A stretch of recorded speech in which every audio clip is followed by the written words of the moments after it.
So, getting into the review, which is going to be spicy.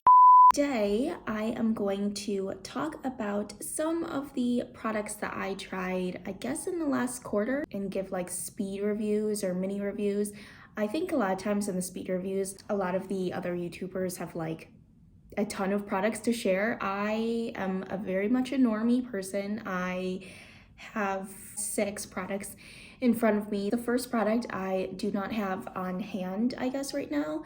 Living Proof Full Volume Shampoo. I think that's the name of it. Unfortunately, it's basically a shampoo that just did not work out for me. The reason why I think it's like a volume shampoo is mostly because it kind of like puts product into your hair. Like I have like my hair type, if you're wondering, I have very fine, like straight hair. It kind of has a little bit like of a wave, but hey, I'm Asian. I mean, I have like very typical straight, thin, Asian hair. So for me, I struggle a lot with volume. I've been looking for a lot of products to just help me in the volume department. I was hoping that the shampoo that I bought, the Living Proof shampoo, would work out for me. And I can see, I think, why some people like it, but it's just not exactly what I'm looking for. It's a shampoo that I feel adds product to your hair in order to make it look voluminous. I would feel like the roots in my hair and it felt like there was residue there. And it's not because I didn't wash my hair thoroughly. Like when I shampoo, I double shampoo and I really like use the fingertips, I scrub my scalp with it so I really get into the roots. And like I said, I lather twice and I rinse it off and it leaves like a grittiness, and I think that grittiness is trying to be what they call volumizing. So it's like adding product to your roots so your hair becomes like a little bit more voluminous. And I think that it somewhat works in the sense of adding a little bit of volume, but personally, I kind of overweigh the idea of having clean hair over voluminous hair. So for me, like having that product buildup, it just made me feel not very clean.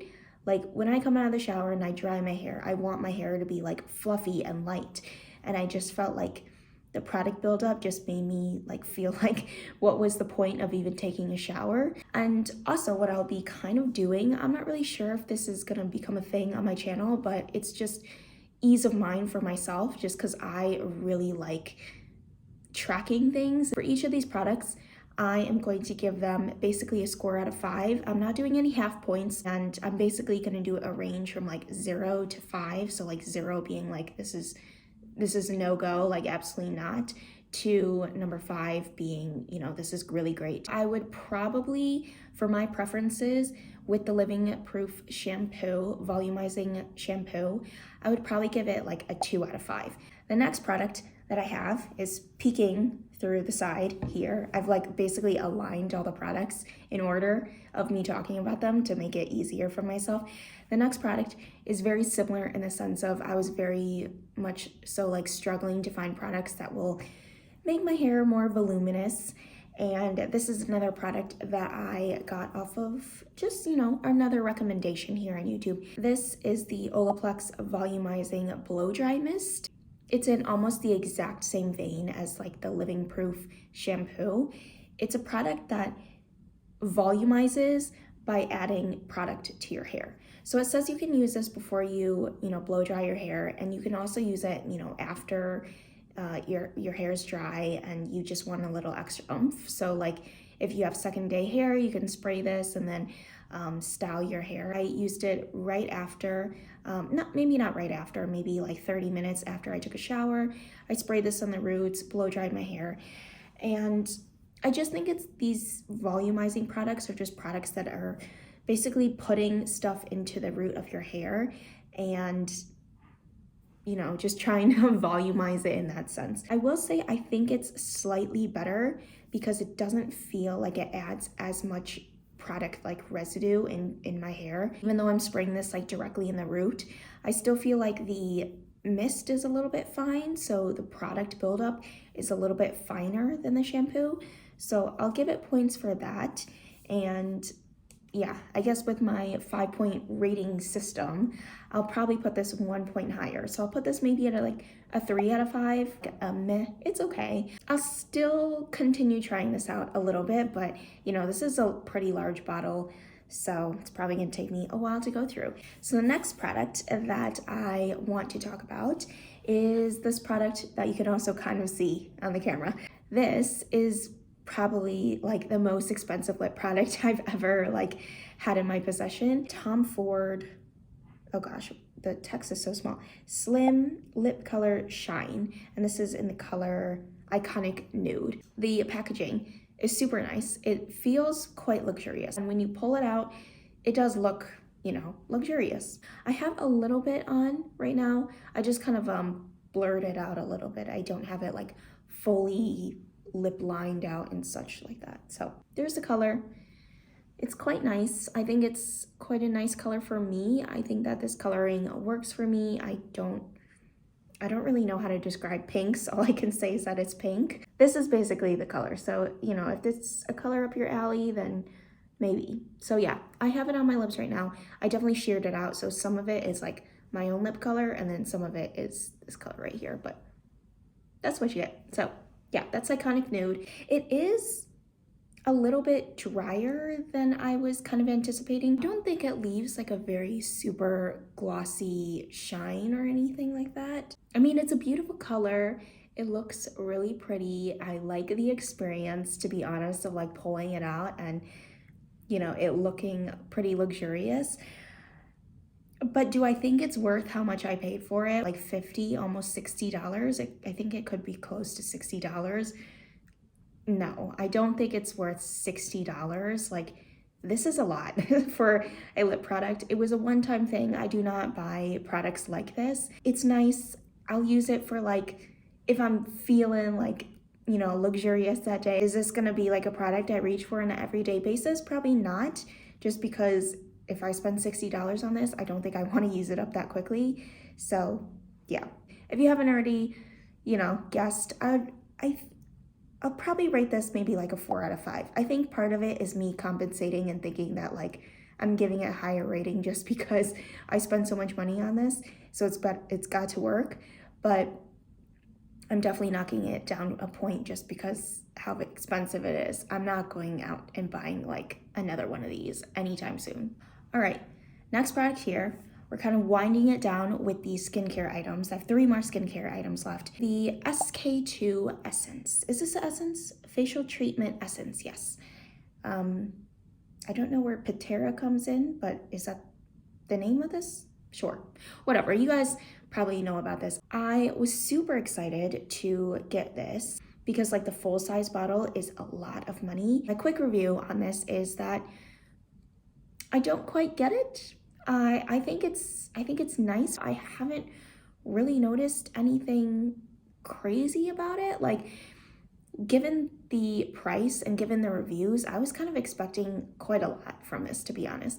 I was expecting, you know, my skin to just perk up, you know, I don't know, just give me some sort of response into why this is so much money online. And I gotta say, it kind of feels like any other essence.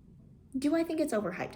I think maybe for some people, this might actually make a huge difference. I've talked before about how I actually don't have very problematic skin. Like this is actually my skin. All I have is like concealer on underneath, but you know, right here, I don't have any like foundation on.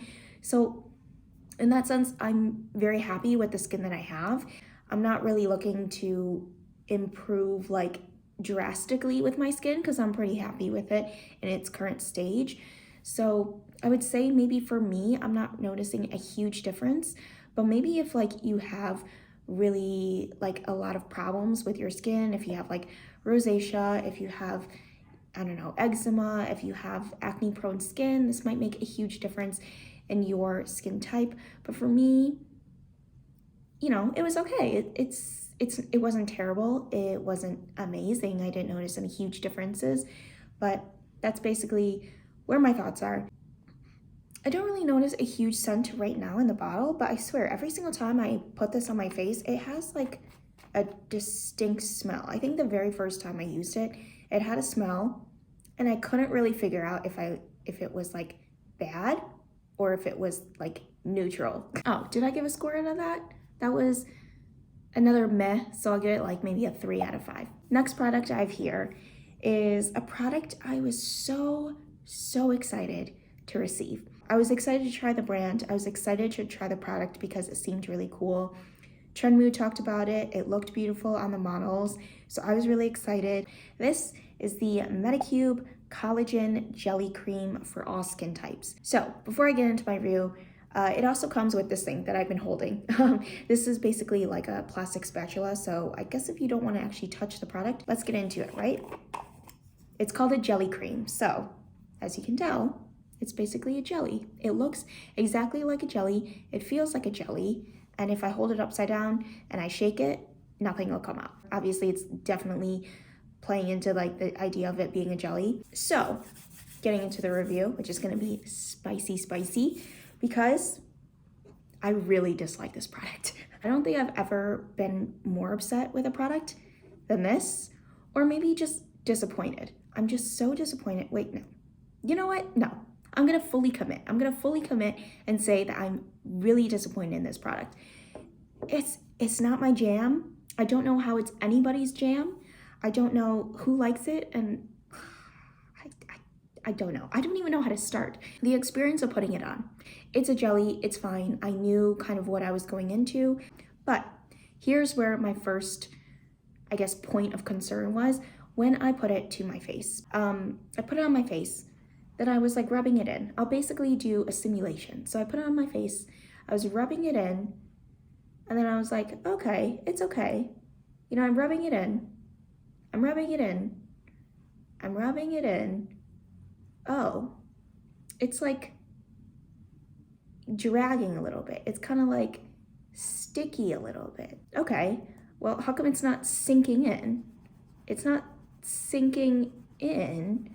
It's not drying. It's kind of tacky. I don't like it. It's leaving like a film. It's not absorbing. And I like, you kind of, it's really hard to pick up on camera, but it's like very shiny. Like, not shiny in a good way. So that was kind of my experience, and I was just like, okay, when is it gonna like feel like my skin is accepting it? It kind of feels like I'm just rubbing something on top of my skin, and my skin isn't like taking any of the moisture in. It's literally just feeling like it's laying on top of my skin and not doing anything. And it just wouldn't absorb. And like, I have a tissue here to just wipe my hands a little bit. It feels like, even after wiping the product off, it feels like, I don't even know how to explain it. Playing with slime. I don't know if anybody's played with slime. I don't even remember the last time I played with slime, but I remember just as a kid doing arts and crafts kind of stuff. And like, you play with all these things and they leave like this like feeling on your hands, even overnight too. Like, you wake up in the morning and it still feels like that. And I've used it on multiple occasions, maybe because I just wanted to give it some sort of like, you know, saving grace that like maybe it was like that day. I kept using it, and every single time it was just not good.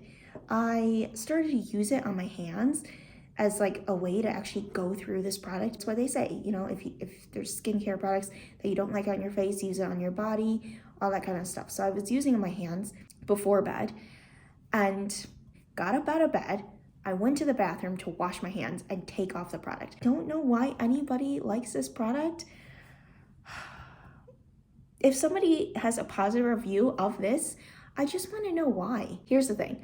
I am so close to giving this a 0, but the reason I'll give it a 1, I'll give it a 1 out of 5, is because I have a strong suspicion that this product is a product that will work specifically with their devices. So MEDICUBE, you know, they create a lot of skincare devices, and they have, you know, what, like that air shot or age shot, whatever kind of device. And a lot of times you like put stuff on your face and then you use that as almost like a lubricant to make the device slide across your face a little bit easier. That is the only reason why I think possibly that somebody might like this because it might feel like basically almost like an ultrasound. Like you put the jelly on and then you use the device to like move it around a little bit easier. I'm not really sure how ultrasound devices work. That is like the only thing that I can think of that might be why people like this. But as a moisturizer by itself, I really dislike this, and I'm really disappointed because I spent a lot of money on it. Every single time I use it, I hate it so much I end up taking it off. So I'm just like, oh, what do I do with this? I'll give it that 1 point just because there is slight hope that it might work specifically well with their devices. And, you know, even though I'm giving this product a pretty crappy review, I am actually still positive on the brand as a whole. You know, the people in my life that have tried MEDICUBE devices, they really swear by it and they really like it. So last but not least, because this has been going on for a very long time, I call this speed reviews. I did not realize I'd ramble this much. Okay, last product we have here. This is the very popular Estee Lauder Advanced Night Repair. This is a pretty average product. It's probably like a 3 out of 5. I didn't notice anything crazy about it. Again, I didn't notice any difference in my skin. I didn't feel that different. It didn't feel that much, you know, moisturized or anything. It didn't feel like I had like a hydration shot of like just water injected in my face or anything like that. This is all right. It's okay. It's not bad. It's fine. I don't know. I didn't notice any improvement. I didn't notice anything bad. I will say what I did notice, I'll tell you this, the application process, it says to use 1 like droplet, so that's what I do. I empty out the droplet, I, you know, insert it, squeeze it, or release the little droplet thing. So I get 1 full droplet, put it in my palms of my hand, rub it in, and put it on my face. And I will say, I don't have a huge face. I think I have pretty like average size face. And I will say, on numerous occasions, I felt like it just didn't get like my entire face. Like I was able to rub it in to my palms or my fingers and kind of put it onto like my cheeks, maybe a little bit my forehead. But what I really like to do afterwards is kind of like, you know, rub it into my skin, make sure that I'm coating like, you know, my temples, you know, my nose, my chin, around my mouth, all that kind of stuff, and even get it onto my neck a little bit. I felt like the 1 droplet didn't really disperse enough to be able to get all over my face. So I almost felt like I had to either forego covering that part of my face or go in again into like another droplet. I'm not sure, is this like the mini size? That could be it. Maybe the larger size, that's a bigger droplet, I'm not sure. But yeah, I mean, I'll rub it in. I think it actually absorbs quite quickly. Like, to be honest, I've had other, like, what are they called? Is this a serum? I've had like other serums that, you know, give you a little bit of time to work it into the skin and then it'll like absorb. This one almost like absorbed kind of like immediately. So I didn't really have too much time to like work it around my face. It also felt like maybe ever so slightly drier than a couple of the other serums that I've tried. And one last thing I'll say is that the smell, I don't know how to describe the smell. It has a very familiar scent to me, but it's not gonna be a scent that I could describe, but it does have a smell. I don't mind it. I actually don't mind fragrances in a lot of my skincare products. I know that that has been like huge in the skincare space, that people don't like fragrance in their products. For me, I don't have a problem with it. So I don't know. I've used it on a number of occasions. I just haven't noticed a huge difference. So yeah, like I said, it's probably a 3 out of 5, a solid meh, a solid in the middle, mediocre. Hopefully you enjoyed that. That was a very long video. I did not expect me to talk for what, like 40 minutes about what, 6 products. So holy cow, can I talk? Hopefully you also enjoyed my new like tiering system or my ranking system or my rating system. That's it. Thank you so much for watching, and I am going to peace out. I'll see you later in another video. Yeah.